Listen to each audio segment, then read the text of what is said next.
गोष्टी मित्रांनो, तर बघू शकतात मित्रांनो, शेख हसन तिगावकर यांचा कापूस आहे आणि याला आपण बुस्टर ॲक्टिवेटर प्लांट केअर दिलं होतं मित्रांनो. आणि त्यांच्या शेजारचा कापूस बघू शकतात, जी की बुस्टरची फवारणी नाही आहे. तर दोन कापसामध्ये तुम्ही फरक बघू शकतात मित्रांनो. नक्कीच सेंद्रिय शेती करा. सेंद्रिय शेती ही काळाची गरज आहे. पाऊस आला तरी नुकसान होत नाही.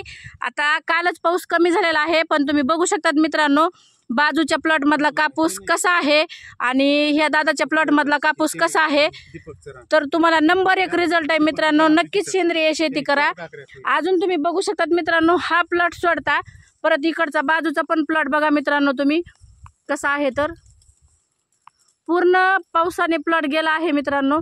तर बघू शकतात तुम्ही कापूस. तर दादा, तुम्ही हे आपल्या ॲक्टिवेटर बुस्टर प्लांट केअर समाधानी आहात का? सेंद्रिय शेती करायला पाहिजे का सगळ्यांनी? सेंद्रिय शेती करायला पाहिजे का? करायला पाहिजे. ठीक आहे, धन्यवाद दादा.